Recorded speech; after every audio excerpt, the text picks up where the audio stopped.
Bon, j'apprends ma présentation par cœur et je reviens vers vous. C'est souvent ce que me disent les personnes que je coach pour leur oral de concours.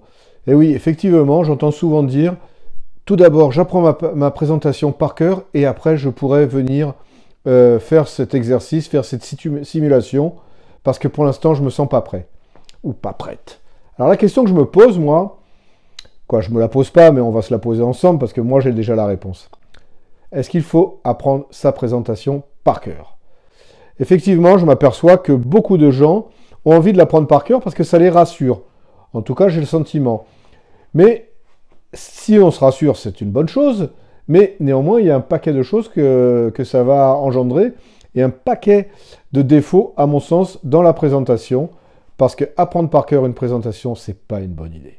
Et je vais vous expliquer pourquoi dans cette vidéo. Mais avant toute chose, je vais me présenter. Je m'appelle Stéphane Murassiol. Je suis formateur, je suis intervenant pour divers organismes de formation. Je prépare au concours depuis très longtemps maintenant. Et je suis également, et c'est mon métier principal, directeur des ressources humaines en collectivité territoriale depuis maintenant plus de 20 ans.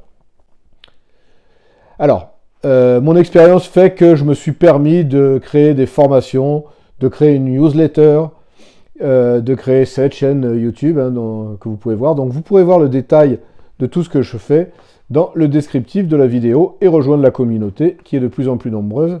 Ça me fera très plaisir. Alors je reviens à la question, parce qu'on est là pour ça quand même, est-ce que je dois apprendre ma présentation par cœur? Alors je vais vous démontrer dans cette vidéo qu'il ne faut surtout pas le faire. Pourquoi il ne faut pas le faire? Première raison, parce que déjà, ça va enlever toute spontanéité à votre discours. Si vous commencez à réciter votre vie comme vous réciteriez une poésie, une récitation comme quand on était à l'école, oui, ça va être très intéressant, mais alors la spontanéité, zéro, zéro, zéro, la tête à Toto. Le jury va s'endormir, parce que franchement, ça se sent, ça s'entend quand quelque chose est appris par cœur. Et ça ne donne pas une très très bonne image de la personne qui est en face, parce qu'on se dit, elle a été obligée d'apprendre par cœur ce qui finalement est sa vie. Parce que vous n'allez jamais raconter que votre vie. Donc si ce sont des choses que vous connaissez réellement, pas besoin de l'apprendre par cœur. Donc si vous ne voulez pas enlever de la spontanéité, oubliez cette idée. Parce que deuxième point, la difficulté c'est quand on apprend quelque chose par cœur, le stress va arriver, peut-être, et là vous allez oublier un mot. Oh là là, mais qu'est-ce que je dois dire là maintenant? Et là c'est cuit parce que vous allez être perdu, vous allez perdre vos moyens, et là c'est la panique totale, c'est la panique dans les boulevards. Et c'est cuit, c'est cuit pour vous, parce que là vous allez être complètement déstabilisé jusqu'à la fin de votre oral, et c'est pas une bonne idée. Donc dans ces cas-là, encore une fois, n'apprenez pas votre présentation par cœur. Manque de spontanéité, stress accru, pourquoi se créer ces difficultés-là? Donc, je vais vous expliquer comment il faut faire, parce que c'est ça finalement qui vous intéresse. Une fois que je vous ai dit qu'il ne fallait pas apprendre votre présentation par cœur, vous dites, bon, il est bien gentil, mais comment je vais faire? Et comment vous allez faire? Vous allez la construire parfaitement, cette présentation, parce que vous la connaissez, c'est votre vie. Ça va être une petite introduction pour se présenter rapidement. Ça va être l'annonce de votre plan. Et puis, quand vous allez la préparer, vous allez faire ce qu'on appelle les bullet points. Vous allez écrire les idées principales. Voilà. Quelles sont mes compétences principales? À quel moment est-ce que j'ai pu acquérir ces compétences? Quels sont les points forts de mon parcours? Quelles sont mes qualités?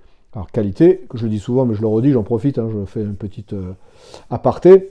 On ne se contente pas d'énoncer des qualités, mais on explique comment on les a acquises.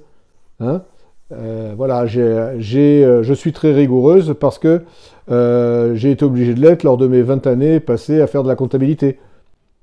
J'ai une force de travail importante et une disponibilité réelle, comme le démontre mon expérience de 10 ans dans la grande distribution. Vous voyez, on ne se contente pas de dire ouais, j'ai des qualités, parce que sinon on a tous des qualités, c'est facile à dire. Donc je reviens sur mes bullet points. Donc on construit cette présentation et derrière on parle de sa motivation. Pourquoi je passe ce concours? Qu'est-ce qui m'intéresse aujourd'hui dans le métier que j'envisage de faire dans cette administration? D'accord? Et puis, une fois qu'on a fait ça, vous allez me dire, ok, c'est sympa, j'entends bien. Et vous allez vous entraîner. Vous allez faire ce que je suis en train de faire. Vous allez mettre un smartphone devant vous. Vous allez faire une vidéo, ouais, par exemple, ça peut être intéressant, comme ça vous vous enregistrez, vous pourrez vous revisionner derrière, et puis vous le faites avec les différents points. Alors au début, qu'est-ce que vous faites? Vous gardez la feuille près de vous, parce que ça va vous aider, hein, comme fait tout le monde, hein, je veux dire, au début, quand on ne sait pas de quoi on va parler, on a ses notes, vous voyez, on regarde ses notes à côté, et puis de temps en temps, on lève la tête, et on y va. Et puis petit à petit, au fur et à mesure de l'exercice, vous n'aurez plus besoin de vos notes, parce que vous commencerez à le connaître par cœur pour le coup, mais pas par cœur mot à mot, par cœur dans le déroulé, par cœur dans les exemples que vous allez donner. Vous voyez, c'est ça qui est important. Il faut vraiment pas apprendre ça par cœur, mais il faut, voilà, apprendre le déroulé, mais par l'exercice, par la pratique. On dit toujours qu'on apprend toujours plus en pratiquant. C'est ce que je vous demande de faire. Et là, vous n'aurez pas besoin d'apprendre par cœur. C'est une certitude. Vous n'aurez pas de stress et ça sera malgré tout spontané. Par contre, il faut faire très très attention lorsque l'on veut faire quelque chose de spontané. Et ça, c'est important. C'est un point que je donne toujours aux personnes que je coach, que j'accompagne, parce que c'est indispensable de le savoir, de le noter. Le jury, lorsqu'il va entendre votre histoire, ça va être la première fois. Et oui, vous, ça sera peut-être la 10e, la 15e, la 20e, la 100e fois que vous allez vous le réciter, que vous allez le faire devant cette vidéo, avec une vidéo ou oralement tout simplement. Ne le faites pas dans votre tête, ça ne sert à rien. Vous le faites en parlant, en vous exprimant, parce qu'en plus, vous allez bien retenir, hein, en parlant à haute voix, le cerveau, il entend tout ça. Donc ça va lui permettre d'être plus efficace et plus performant. Donc vraiment, faites-le de cette manière. Et ça sera gagné. Mais faites attention, le jury, c'est la première fois. Donc vous parlez bien de tout, vous êtes bien motivé, vous étendez sur tous les éléments. N'allez pas vite en vous disant « mais ouais, mais ça, il le sait déjà ». Mais non, lui, il ne le sait pas. Vous ne l'avez jamais dit. Donc la présentation, il faut être très très attentif parce que vous savez que ça va découler de tout ce qui va être dit derrière, hein, la présentation. Vous allez ouvrir des portes si vous parlez de comptabilité, si vous parlez de ressources humaines, si vous parlez de collectivité, de je ne sais pas quoi, le jury va répondre, il prend des notes pendant que vous parlez. Et puis, qu'est-ce qu'il fait le jury? Il est feignant, le jury, il va rebondir sur ce que vous venez de lui dire. Donc vraiment, dites-vous bien que chaque mot que vous allez prononcer peut être une possibilité de rebond par le jury. Donc ça, il faut être très très attentif là-dessus. Et chaque mot que vous allez prononcer, il faut savoir de quoi ça parle. Et il faut que chaque mot que vous allez prononcer, encore une fois, vous avez bien compris, il faut qu'il ait une utilité dans votre présentation.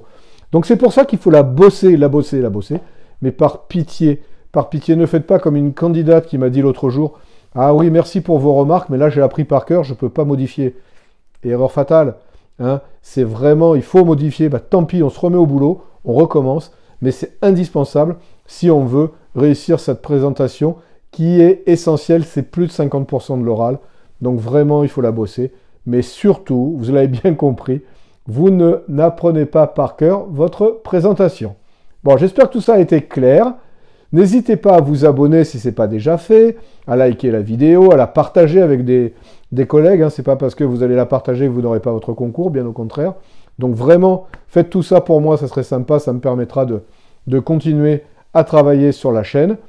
Allez bien voir tout ce que vous pourrez trouver dans le descriptif de la vidéo. Et puis en attendant, je vous dis à très bientôt.